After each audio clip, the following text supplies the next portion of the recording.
법원이 어젯밤 재청구된 조 전 장관의 동생 조 씨의 구속영장을 발부했습니다. 법원은 수사가 진행된 경과와 추가된 범죄 혐의를 종합하면 구속이 필요하다고 설명했는데요.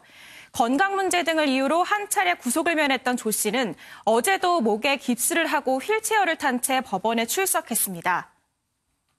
오늘 혐의 소명 충분히 하셨습니까? 네, 좀 한편입니다. 뭐 어떻게 말을 하셨는지. 지금 몸이 좀 많이 안 좋습니다. 그럼 건강 문제 위주로? 아닙니다. 여러 가지도 답변했습니다. 혹시 뭐 강제 하지만 이번엔 구속을 피할 수 없었습니다. 프레스콕, 재청구된 끝에 구속된 조국 전 장관의 동생입니다.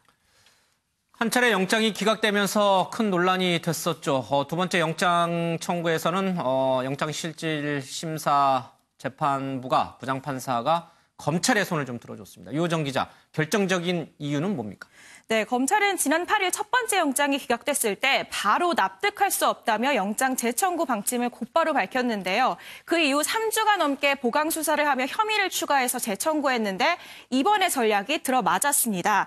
법원이 이번엔 추가된 범죄 혐의를 종합하면 구속이 필요하다며 영장을 발부한 건데요. 이 추가된 범죄 혐의 강제집행 면탈과 범인 도피 혐의입니다.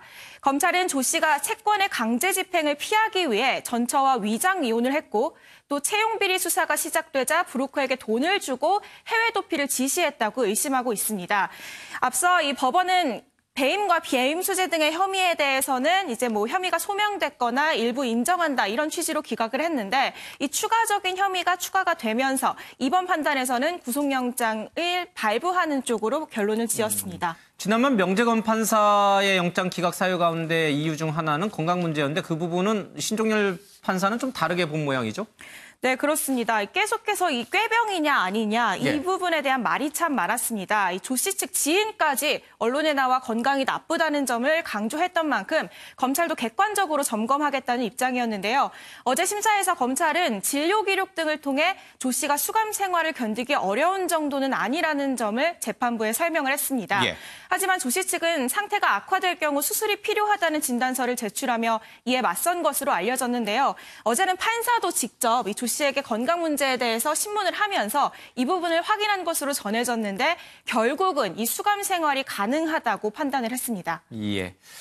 김태일 기자, 정경심 교수의 경우에는 구속기한이 연장이 됐어요? 네, 그렇습니다. 앞서 이전에 제가 좀 바로잡을 게 있는데 어제 이 시간에 저희가 정경심 교수가 어제 검찰에 소환이 돼서 조사를 받았다고 전해드렸는데